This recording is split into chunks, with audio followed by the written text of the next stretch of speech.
मुझसे पहले माननीय सदस्यों ने भी बात की। पहले श्रद्धांजलि दूंगा माननीय सुषमा स्वराज जी को, और इसमें कोई शक नहीं है, मुझे याद है मैं लोकसभा में उनके भाषण को मैंने सुना। जिस तरीके से जमीन से जुड़ी बात, एक गृहिणी का दर्द, घर गृहस्थी की बात, मध्यम वर्ग और गरीब के दर्द को, पीड़ा को वो बयान करती थी बेखूबी तरीके से। तो उनसे प्रेरणा लेते हुए आज वो दायित्व हमारा है, हम कोशिश करेंगे, बाकी सरकार भी ऐसी हो जो सुने। मैं कुछ सुझाव देना चाहता हूं, क्योंकि हमने चर्चा की है खाद्यान्न के महंगाई के दर पे सभी सदस्यों ने बात रखी, लेकिन जो मूल बात यहां सदन में हुई है उससे मैं कुछ अलग राय रखता हूं। हम महंगाई की बात करते हैं, तुरंत आलू प्याज टमाटर पे आ जाते हैं। हमने क्या सीमेंट सरिया ईंट की बात की, ट्रैक्टर के भाव की बात की, पंप सेट के भाव कैसे बढ़ गए उनकी बात की? क्या किसान की लागत की हम चर्चा कर पा रहे हैं? मैं आंकड़े दूंगा। अप्रैल से जून 2020 ये जो 3 महीने हैं, अगर उसमें सीपीआई फूड इन्फ्लेशन 8% रहा तो काफी होता है, मैं मान रहा हूं। उसी समय में आपका WPI फार्म इनपुट इन्फ्लेशन 27.4% रहा। और यहां मैं लिव्ड एक्सपीरियंस बताना चाहता हूं, अनुभव बताना चाहता हूं। अगर आंकड़ा गलत हो, बहुत सदस्य यहां ऐसे हैं जो खेती करते हैं, जानते हैं, वो बता दें। 2014 में अगर 1 एकड़ के गेहूं के खेत पे ट्रैक्टर से आप जुताई करते, आपके औसतन 3000 रुपए खर्च हो रहे थे। आज 8 साल बाद 5400 रुपए खर्च होते हैं। 1 एकड़ के धान की खेती आप करते, 300 रुपए का बीज आ जाता था, अब 600 रुपए लग रहे हैं। आपके खाद और दवाई पे अगर 3000 रुपए 2014 में खर्च हो रहे थे 1 एकड़ के धान की खेती करने वाले किसान के लिए, आज 6000 रुपए तक वो आंकड़ा पहुंच गया। तो हम सिर्फ महंगाई की बात करें, ठीक है, टॉप है, आपने स्कीम बनाई, 2018 में 500 करोड़ दिए। सवाल बनता है कि उस संसाधन का क्या प्रयोग हुआ? क्या हमने खाद्य प्रसंस्करण की इंडस्ट्री को, फूड प्रोसेसिंग को बढ़ावा दिया है?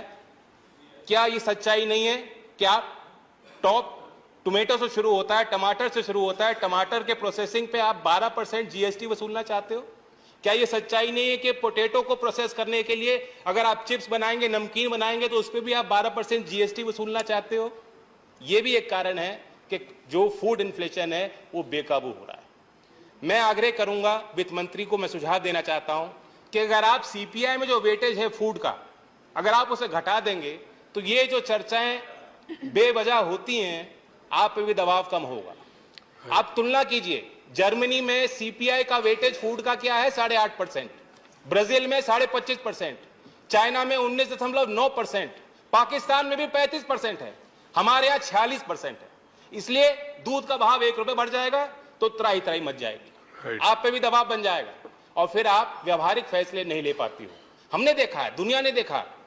कॉमर्स मिनिस्ट्री डेलीगेशन तैयार कर रहा था, एक्सटर्नल अफेयर मिनिस्ट्री पीएम को ब्रीफ कर रहे थे, प्रधानमंत्री यूरोप में कह रहे थे कि हम दुनिया का पेट भरेंगे, गेहूं का निर्यात करेंगे, और कुछ ही दिन में आपने निर्यात पर प्रतिबंध लगा दिया। ऐसे फैसले ना हो, इसलिए मेरी मांग है। दूसरी बात, मैं भी अभी कंक्लूड कर रहा हूं, मेरी सहानुभूति है वित्त मंत्री जी के साथ, क्योंकि जब से वो आई हैं वो मजबूर होकर क्राइसिस मैनेजमेंट मोड में उन्होंने काम किया है। लेकिन हमें सिनेरियो प्लानिंग करनी चाहिए, भविष्य की प्लानिंग योजना हमें बनानी होगी। मैं पूछना चाहता हूं, आज मॉनसून डेफिशिएंसी है उत्तर प्रदेश में, बिहार में, झारखंड में जितनी औसतन बारिश होती थी नहीं हुई। 23% धान की बुआई उत्तर प्रदेश में कम हुई है। क्या वहां के कृषि मंत्री विभाग ने कोई मीटिंग ली है? क्या आपने उनके साथ बैठक ली है?